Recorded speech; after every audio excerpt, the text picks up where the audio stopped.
যখনই কোনো সমস্যায় পড়ি আমি মার্কোকে ফোন করি আর তিনি সেটার সমাধান করে দেন। মার্কিন শীর্ষ কূটনীতিক, বৈদেশিক সহায়তা প্রধান, জাতীয় আর্কাইভিস্ট এবং বর্তমান জাতীয় নিরাপত্তা উপদেষ্টা মার্কো রুবিওর সম্পর্কে এমন মন্তব্য করেছেন প্রেসিডেন্ট ডোনাল্ড ট্রাম্প। রুবিও এখন ট্রাম্পের এতটাই আস্থাভাজন যে কেউ কেউ তো তাকে ট্রাম্পের উত্তরসূরিও ভাবতে শুরু করেছেন। অথচ এই মার্কোকেই একটা সময় দুই চোখে দেখতে পারতেন না ট্রাম্প, একে অপরকে ছাড়তেন না কটাক্ষ করতেও। চলুন জেনে নেই কি এমন ঘটলো যে প্রতিদ্বন্দ্বী থেকে একেবারে মিত্র বনে গেলেন এই দুজন। সঙ্গে আছি আমি Rukaiya Zahir. Walton is a global brand. World class innovation নিয়ে ওয়ালটন এখন দেশের সীমানা পেরিয়ে পৌঁছে গিয়েছে 50টিরও বেশি দেশে। ওয়ালটন, ঘরে ঘরে বিশ্বজুড়ে। দ্য ডনের প্রতিবেদন বলছে, শুরুতে রুবিওকে পানামায় পাঠানো হয়, যেখানে ট্রাম্পের পানামা খাল ফিরিয়ে নেওয়ার প্রতিশ্রুতিকে আরও দৃঢ় কূটনৈতিক ভাষায় উপস্থাপন করেন তিনি। এরপর মার্চে ইউক্রেনের প্রেসিডেন্ট ভ্লাদিমির জেলেনস্কির সঙ্গে ওভাল অফিসে উত্তপ্ত বাক্য বিনিময়ের পর ট্রাম্প রুবিওকে সৌদি আরবে পাঠান। সেখানে তিনি ইউক্রেন রাশিয়া শান্তি উদ্যোগকে আবারও আলোচনার টেবিলে ফিরিয়ে আনতে সহায়তা করেন। এরপর অভিবাসন, শিক্ষা এবং মানবাধিকার ইস্যুতে কঠোর পদক্ষেপ নিতে ট্রাম্পের পরিকল্পনা বাস্তবায়নে পূর্ণ সমর্থন করেন রুবিও। এমন সব কাজে তিনি ট্রাম্পকে সহায়তা করেন এর আগে যেসব কাজ তার ব্যক্তিগত স্বার্থ বিরোধী ছিল। যেমন একসময় বিশ্বব্যাপী বৈদেশিক সহায়তার প্রবল সমর্থক ছিলেন রুবিও। এখন তিনি ওয়াশিংটনের প্রধান সহায়তা সংস্থার কার্যক্রম বন্ধ করে দিয়েছেন এবং গর্বের সঙ্গে সেই সিদ্ধান্তের পক্ষে যুক্তিও দিয়েছেন। ট্রাম্পের বিতর্কিত অভিবাসন নীতিরও শীর্ষ নেতাদের একজন রুবিও। এল সালভাদোরের একটি কঠোর নিরাপত্তা বিশিষ্ট কারাগারে সন্দেহভাজন এবং গ্যাং সদস্যদের পাঠাতে একটি চুক্তি করেছেন এবং হাজার হাজার শিক্ষার্থী ভিসাও বাতিল করেছেন তিনি, অধিকাংশ ক্ষেত্রেই যাদের বিরুদ্ধে ইসরায়েল বিরোধী বিক্ষোভে অংশগ্রহণের অভিযোগ রয়েছে।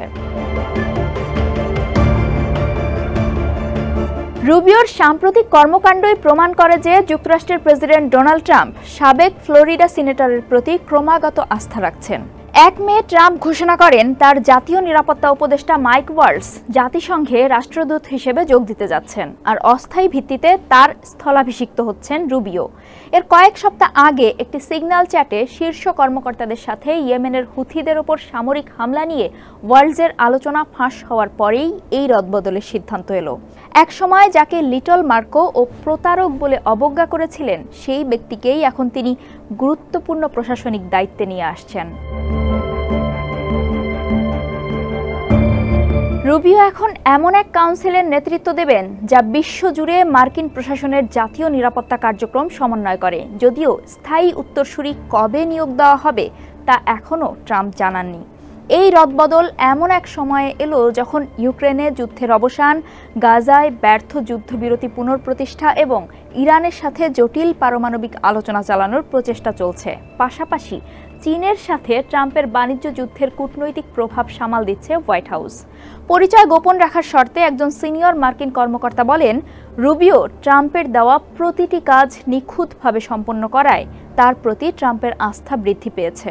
ট্রাম্প যা বলেছেন রুবিও তাই করছেন। ন্যাশনাল সিকিউরিটি কাউন্সিলের মুখপাত্র ব্রায়ান হিউজ বলেন, আপনি কেনই বা তার উপর আস্থা রাখবেন না? রুবিও ট্রাম্পের আমেরিকা ফার্স্ট এজেন্ডা বাস্তবায়ন করছেন এবং কাউন্সিল তদারকির জন্য যথেষ্ট যোগ্য। তিনি আরও জানান, রুবিও একসাথে পররাষ্ট্রমন্ত্রী এবং জাতীয় নিরাপত্তা উপদেষ্টা পদে থাকলেও ট্রাম্পের আপত্তি নেই। সংবাদ মাধ্যম পলিটিকো ধারণা করছে রুবিও কমপক্ষে 6 মাস এই দুটি পদে একসাথে দায়িত্ব পালন করবেন। 1 মে রোজ গার্ডেন অনুষ্ঠানে ট্রাম্প বলেন, যখন আমার কোনো সমস্যা হয় আমি মার্কোকে ফোন দেই, তিনি তা সমাধান করে দেন। 1970-এর দশকে হেনরি কিসিঞ্জার যেমন একসাথে পররাষ্ট্র সচিব এবং জাতীয় নিরাপত্তা উপদেষ্টার দায়িত্ব পালন করেছিলেন, রুবিওর ক্ষেত্রেও এমন নজির দেখা যাচ্ছে। তবে পররাষ্ট্র দপ্তরের এক কর্মকর্তা বলেন, যে কোনো একটি কাজও সঠিকভাবে করতে হলে অসাধারণ মনোযোগ, শক্তি ও নিবেদন লাগে। দুটো একসাথে করা মানে কোনোটাই পুরোপুরি করা সম্ভব নয়। অন্যদিকে রুবিওর মুখপাত্র ট্যামি ব্রুস বলেন, রুবিওর চারপাশে এমন লোক আছে যারা তাকে সাহায্য করছে। কেউ পারলে সেটা মার্কো রুবিওই। 2016 সালের রিপাবলিকান প্রেসিডেন্ট প্রার্থিতার সময় ট্রাম্প ও রুবিও মুখোমুখি বিতর্কে লিপ্ত হন। ট্রাম্প তাকে উপহাস করে লিটল মার্কো বলে ডাকতেন এবং সিনেটে উপস্থিত না থাকার কারণে প্রতারক বলেছিলেন। রুবিও পাল্টা ট্রাম্পকে প্রতারক বলেন এবং ছোট হাতের জন্য উপহাসও করেন। পরে সিএনএনকে রুবিও বলেন, প্রতিযোগিতার খাতিরে তিনি এমনটা করেন, তাই বলে শত্রুতা বোঝায় না। 2017 সালে ট্রাম্প প্রেসিডেন্ট হওয়ার পর তাদের সম্পর্ক মসৃণ হয়। রুবিও ভেনিজুয়েলা এবং কিউবা বিষয়ক নীতিতে মুখ্য ভূমিকা রাখেন। ভেনিজুয়েলার প্রেসিডেন্ট নিকোলাস মাদুরোর উপর সর্বোচ্চ চাপ প্রয়োগের কৌশল এবং কিউবার সঙ্গে ওবামার ঘনিষ্ঠতা কমিয়ে দেওয়ার সিদ্ধান্তেও রুবিওর ভূমিকা ছিল। রুবিও রাশিয়া ও চীনের বিভ্রান্তিকর তথ্য মোকাবিলার জন্য গঠিত একটি দপ্তর বন্ধ করে দিয়েছেন। অভিযোগ তুলেছেন এটি রক্ষণশীলদের লক্ষ্য করেছিল। এছাড়া ইলন মাস্কের গভর্নমেন্ট এফিসিয়েন্সি বিভাগকে সমর্থন করে গ্লোবাল সহায়তা কর্মসূচি এবং মানবাধিকার সংক্রান্ত অফিসগুলো বন্ধের উদ্যোগ নিয়েছেন তিনি। রুবিও পররাষ্ট্র দপ্তরের ক্ষমতা ব্যবহার করে এমন শিক্ষার্থীদের যুক্তরাষ্ট্রে পড়ার অনুমতি বাতিল করেন যারা গাজায় যুদ্ধ নিয়ে ইসরায়েলের সমালোচনা করেছেন, যেমন একজন তুর্কি শিক্ষার্থী যিনি এই সংক্রান্ত একটি মতামত প্রকাশ করেছিলেন। ফেব্রুয়ারিতে এল সালভাদোর সফরে গিয়ে স্প্যানিশ ভাষী রুবিও প্রেসিডেন্ট নাইব বুকেলের সাথে এমন একটি চুক্তি করেন যার ফলে শত শত ব্যক্তিকে সামরিক বিমানে করে সেই দেশে ফেরত পাঠানো হয়, যদিও মার্কিন আদালত এসব বহিষ্কার স্থগিত করতে চেয়েছিল। এমনকি আদালতের আদেশ উপেক্ষা করেও একজনকে ফেরত পাঠানো হয়। এই ঘটনাকে পরে ভুল বলে স্বীকার করে প্রশাসন।